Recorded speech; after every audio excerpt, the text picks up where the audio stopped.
They don't help you onto the horse. They tie you to it. Rope around your waist, rope around your thighs. Your hands can grip the reins anymore, so someone wraps leather straps around your wrists and loops them through the saddle. You can feel the knots tighten, but only on the left side. The right side stopped reporting sensation about 8 months ago. You're 23 years old. You are the king of Jerusalem. And right now, the most important military objective in the Christian world is making sure you don't slide off a horse. Welcome to your life as Baldwin IV. Let's rewind. You were born in 1161. You are the son of King Amalric I of Jerusalem, which sounds glamorous until you realize that King of Jerusalem in the 12th century is less ruler of a mighty empire and more middle manager of a slowly collapsing franchise, surrounded by competitors who actually have resources. The Crusader states are a thin ribbon of Christian-held territory along the coast, kept alive by European guilt, Italian shipping money, and the fact that the Muslim powers around them have spent the last 50 years fighting each other, almost as much as fighting you. You're a prince. You get tutors. One of them is William of Tyre, a genuinely brilliant historian who will later write one of the most detailed accounts of the Crusades. He is also the man who notices the first sign. You're about 9 years old. You're playing with other boys. They're pinching each other, roughhousing, the usual. Someone grabs your arm. You don't react. Not because you're tough, because you didn't feel it. William watches you. He watches the other boys dig their nails into your right hand. Nothing. No flinch. No pull. No pain. He writes about this later with the tone of a man who understood exactly what he was seeing and wished he hadn't. You have leprosy. Now, let's be clear about what that means in the 12th century. Leprosy is not just a disease. It is a theological event.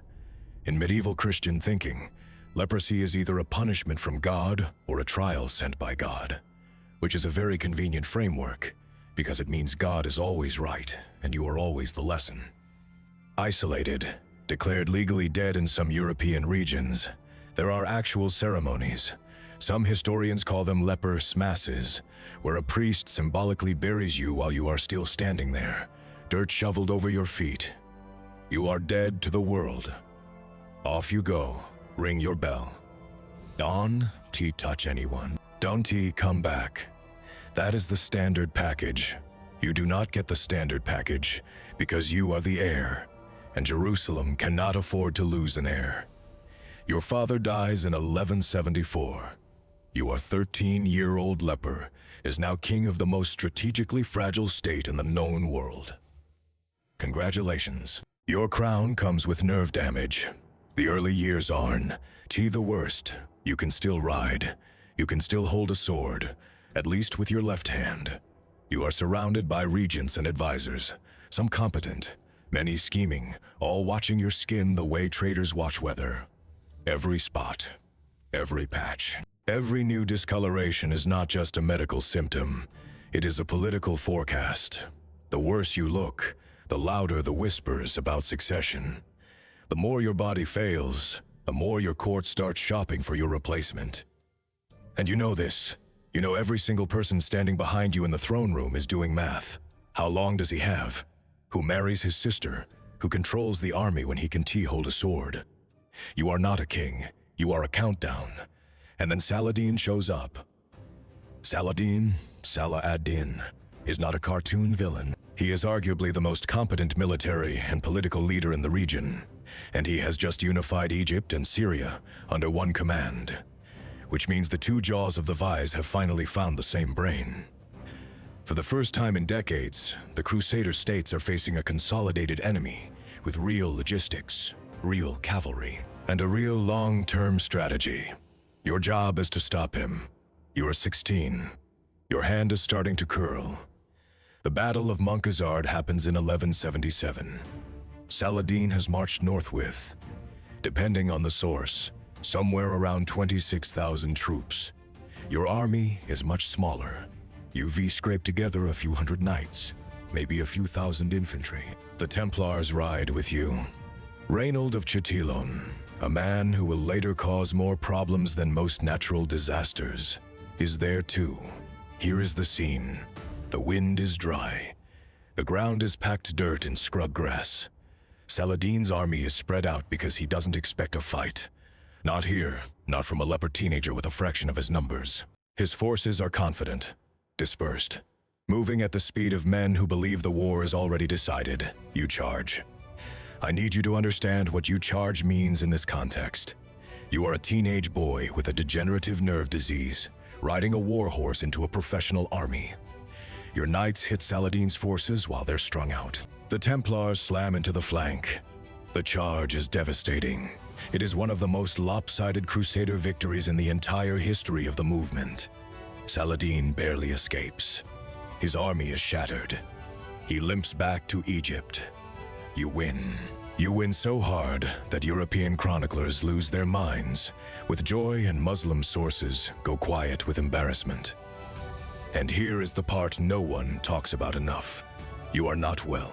You are winning a battle while your body is eating itself from the inside. The disease is progressing. Your right arm is losing function. Your face is changing. Every victory you earn is purchased with a body that has less and less to give.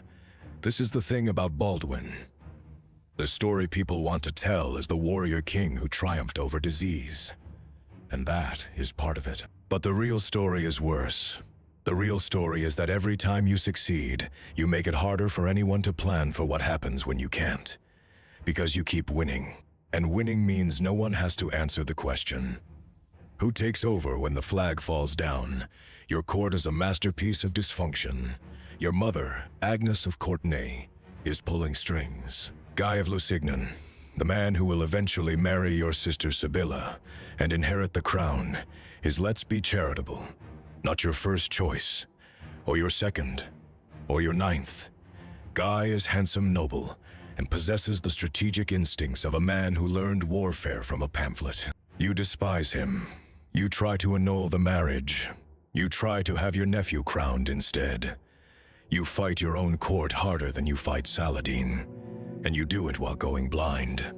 Let that sit for a second. You are going blind. Your hands are claws. Your face is being wrapped in cloth not for fashion, but because the disease has started reshaping it, and you are still the most competent political operator in the room. People like to make that inspiring. Maybe it is, a little. Mostly it makes everyone else in the building look smaller. By 1183, you can walk. You can barely see. Your advisors carry you into meetings on a litter. Decisions are made in a room that smells like medicine and sweat and old linen, and the man making them cannot sign his own name anymore. A seal is pressed into wax by someone else. Says hand because yours no longer works, but you are still king. This is where the living flag thing becomes literal. You march with it, not because you can fight.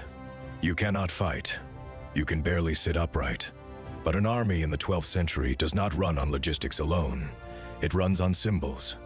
And you are the symbol. The king is alive. The king is present. God has not abandoned Jerusalem, so they tie you to the horse. Think about that from the soldier's perspective. You're a knight, you're exhausted.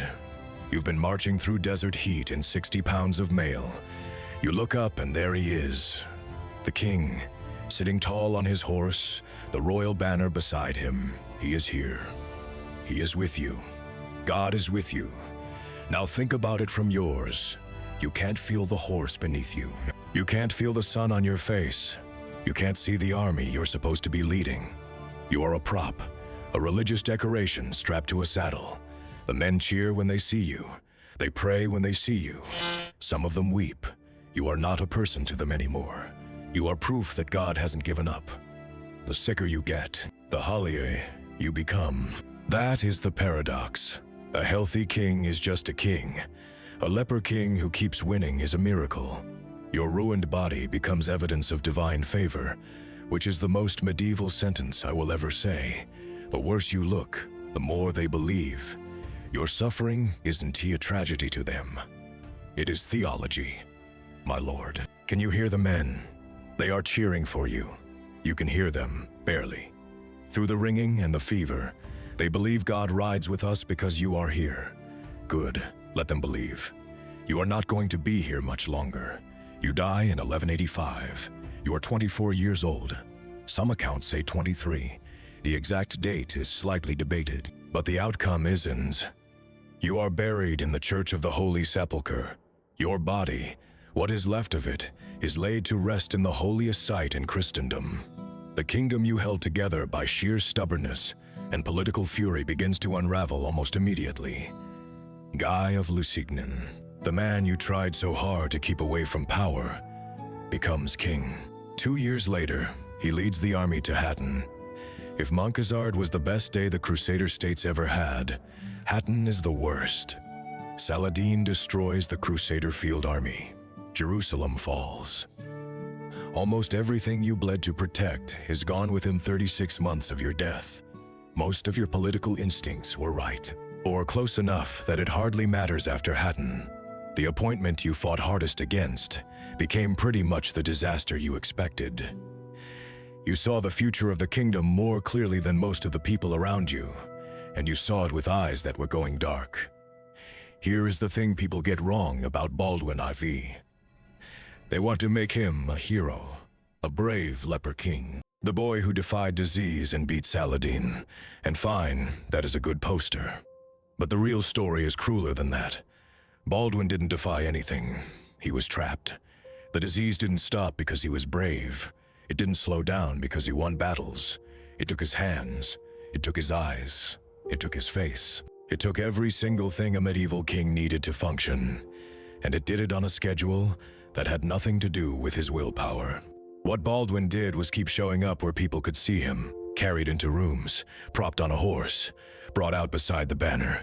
Even when somebody else had to manage the reins and the wax seal, he became a thing the kingdom could point at and say, "See, we're still here."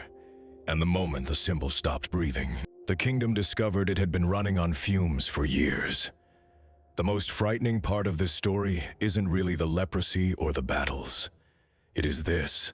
The kingdom's entire survival strategy was a dying boy on a horse, and everybody knew it, and nobody built anything better. They just kept tying him to the saddle and hoping God would sort out the details. He was 24. They carried him off the horse for the last time, and the men who untied the ropes were the only ones who knew how long he had actually been unconscious. The soldiers behind him had been marching for hours, eyes fixed on the king's back, drawing courage from a figure that had stopped being a person somewhere around midday. The banner was still up. The ropes held. The king looked like he was riding. That was the trick. It worked longer than it should have.